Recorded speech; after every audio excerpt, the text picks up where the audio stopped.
मैं ठीक हूँ। आप कहाँ से? मैं फिलहाल तो नोएडा से रहता हूँ, नोएडा में रहता हूँ। आज का आपका नाम क्या बहन जी? जी मेरा नाम रौनक है। ओहो, देखिए आइए खड़े होइए। जी बताइए। क्या नाम बताया आप? रिजवान। रिजवान साहब, आज जो मैंने कार्यक्रम का टॉपिक चुना है वो मैं आज कनाट प्लेस में घूमने आया, लेकिन मैंने तय किया कि आज सिर्फ महिलाओं से बात करूंगा। तो बात का मेरा मुद्दा ये है बहन जी, रौनक जी, कि आजकल माँ देख रही होंगी टीवी में, मेरी माँ को गाली दिया, मेरी माँ को भी तो बोला था, मेरी माँ को, और इसको पॉलिटिक्स का मुद्दा कि हम इसे चुनाव में ले जाएंगे, नारी का अपमान नहीं सहा जाएगा, हमारी माँ को ऐसा बोला, पीएम की माँ को बोला तो राहुल की माँ को बोला तो तेजस्वी को। आपको लगता है कि ये मुद्दा है इलेक्शन का? और दूसरा, एक महिला होने के नाते, एक माँ होने के नाते, आप ये क्या सोचती हैं कि हमारी पॉलिटिक्स किस लेवल पे आ गई जहां कोई माँ को गाली देना, माँ का अपमान, ये राष्ट्रीय मुद्दा और राष्ट्रीय बहस की बात है? मेरे लिए ये कोई बहस का मुद्दा नहीं है, ये बहुत ही नीचे स्तर की बात है। माँ रिस्पेक्टेबल चीज़ें होती है, इज्जतदार चीज़ है हमारी फैमिली की।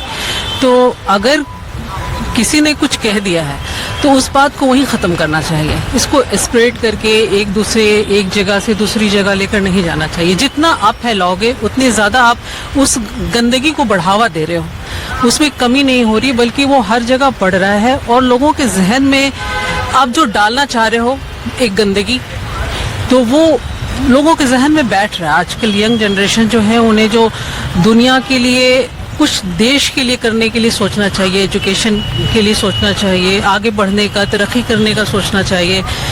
तो आप इन सब चीज़ों में उलझा कर रखे हुए हैं कि ये गंदगी, वो गंदी, इन्होंने मुझे ये कहा, उन्होंने मुझे ये कहा। ये पॉलिटिक्स नहीं है। पॉलिटिक्स बहुत अच्छी चीज़ है अगर उसको देखा जाए, और बहुत बड़े लेवल की चीज़ है। वो इज्जतदार, जो कहते हैं कि माँ के लिए इज्जत है, तो पॉलिटिक्स के लिए भी इज्जत ही है। और अच्छे लफ्ज़ का इस्तेमाल करना चाहिए एक दूसरे के लिए। भले ही एक दूसरे के दरमियान आप इंसान से कहते हैं ना कि नफरत नहीं करनी चाहिए, उसके काम है अगर आपको पसंद नहीं आ रहा तो आपको उससे नफरत हो सकती है, पर इंसान बदल सकता है चीज़ें। इंसान की बुराइयों से नफरत करनी चाहिए, इंसान से नफरत नहीं करनी चाहिए। तो अगर कोई गंदगी किसी के जहन में है और किसी ने कह दिया तो उस बात को वहीं ख़त्म करना चाहिए। हर औरत, उसकी इज्जत है, और हमारे देश में तो औरत को बहुत इज्जत दी जाती है, चाहे वो हमारे मुल्क को ही कहा जाता है कि भारत माता है।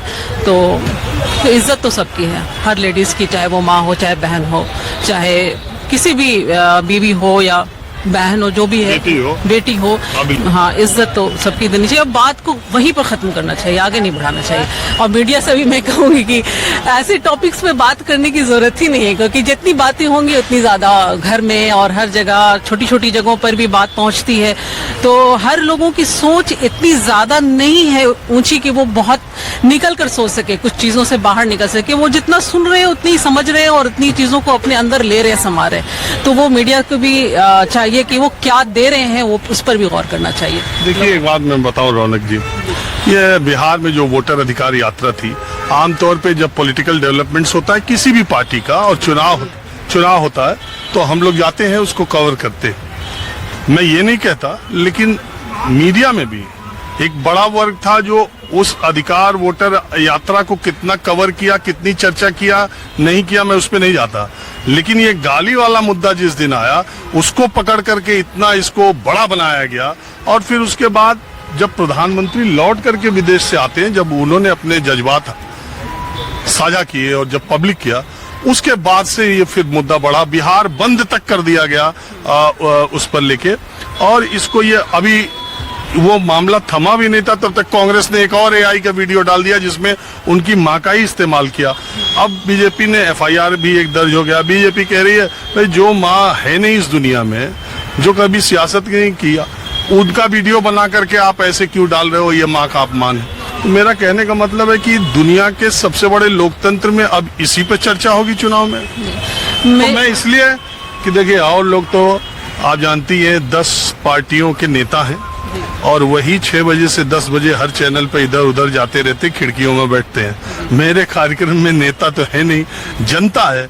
इसलिए और मैंने तय किया कि आज माओ और बहनों से राय लेते, पॉलिटिकल लोगों से नहीं। जी जी। तो मेरा सिर्फ इस बात पे ये कहना है कि पॉलिटिशियन बहुत सारी चीज़ें करते हैं, लेकिन हम जनता को ना अपनी ज़रूरतों पे फोकस करने की ज़रूरत है। हमें डाइवर्ट करने की बहुत तरह से कोशिश की जाती है, पर हमें स्टक रहना है अपनी ज़रूरतों पर, और अपनी ज़रूरतों के हिसाब से ही अपने लीडर्स को चूज करना है अपने एरिया के, कि भाई हमारी ज़रूरत किससे पूरी हो रही है। बहुत सारी चीज़ों में हमें उलझाया जाएगा, लेकिन उलझना नहीं है, अपने जो फोकस्ड है उस पर रहना है, और आपकी जो ज़रूरतें हैं उसके हिसाब से अपने लीडर्स को चूज करना है। बाकी बहुत सारी चीज़ें होती रहती हैं हमें उलझाने के लिए, हमें उन सब में नहीं पड़ना है। आप क्या करती हैं? मैं हाउस वाइफ हूँ। एक बात, इतना आपको समझ और इतनी पॉलिटिक्स को और इतनी मैच्योरिटी से आपने बात की, इसकी वजह क्या है? आप पढ़ती ज्यादा है, या आपने पढ़ाई ज्यादा की है, या आप न्यूज ज्यादा देखती है, या आपके घर में सियासी माहौल है? बात क्या है? या पढ़ाई लिखाई का? पढ़ाई लिखाई का हमारे घर में शुरू से ही है। मैं आपको बता दूं कि हमारी जो फैमिली बिलोंग करती है, डॉक्टर राजेंद्र प्रसाद जो हमारे देश के प्रेसिडेंट थे, फर्स्ट प्रेसिडेंट, वो हमारे घर में रहकर ही बड़े हुए, और उनकी जो तरबियत और तमीज़, जो तहजीब और इल्म, जो आप बिहार से हैं? जी, मैं बिहार से हूँ, आरा शहर से हूँ, और मिल्की मोहल्ला हमारा अपना ख़ानदानी मकान है, वहाँ से मैं बिलोंग करती हूँ। तो डॉक्टर राजेंद्र प्रसाद वहीं हमारे घर में ही रहते थे। वो 5-6 साल की उम्र से हमारे घर में रहते थे। तो हमारे परदादा खान बहादुर मोहम्मद यासीन उनके टीचर थे और पटना के कॉलेज के प्रोफेसर थे। तो अक्सर उनका वही बड़े हुए, तो समझिए प्रेसिडेंट हमारे जो परदादा हुए उन्होंने ही दिया है देश को। तो तालीम जो है हमारे यहाँ बहुत बड़ी चीज़ है, बहुत हम इस रिस्पेक्ट करते हैं। हमारे घर में फैमिली में बच्चों को हम लोग एक चीज़ कहते हैं कि अगर सबसे बड़ी दौलत है तो वो इल्म है, और फोकस करो अपने गोल पे, जो तुम्हारा, जो दुनिया में जो तुम बेहतर दे सकते हो वही लो जो तुम दोगे। तो हमारा बस यही फोकस रहता है। तो घर की औरतें अगर अच्छी समझ रखेंगी, इल्म रखेंगी, तालीम रखेंगी, तो अपने बच्चों को अच्छी समझ दे सकेंगी। दुनिया की उलझनों में उलझाने की बच्चों को बिल्कुल ज़रूरत नहीं है। उन्हें अपनी गोल पर ले जाना है, उन्हें कामयाबी की तरफ बढ़ाना है, तभी हम भी कामयाब होंगे।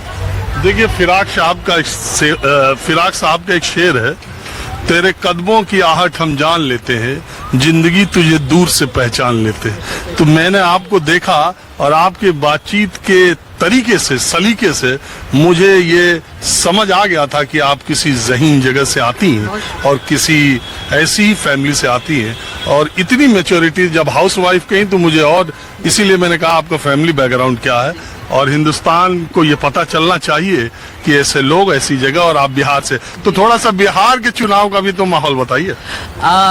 अभी फिलहाल मैंने इतना ज़्यादा मतलब उस तरफ फोकस नहीं किया है, अपने घर के कुछ ज़रूरतों और बच्चों के एजुकेशन वगैरह से अभी जस्ट मैं निकली हूँ बाहर, तो मैं इस तरफ ज़्यादा तवज्जो नहीं दे रही हूँ बिहारी पॉलिटिक्स पे। लेकिन मैं बस इतना कहूँगी, क्योंकि हमारी पूरी फैमिली बिहार में है, और हम लोग बिहारी लोग बहुत एक दूसरे से मोहब्बत करते हैं, और एक दूसरे की फैमिली में कोई पॉलिटिक्स में नहीं है? इनके हमारे शौहर, हमारे फादर इन लॉ, वो मसूद अहमद फातमी, वो भी सोशलिस्ट थे और फ्रीडम फाइटर थे, और जनता दल में उनका अपना एक मुकाम था, इज्जत थी, लोग वहाँ जानते हैं उन्हें।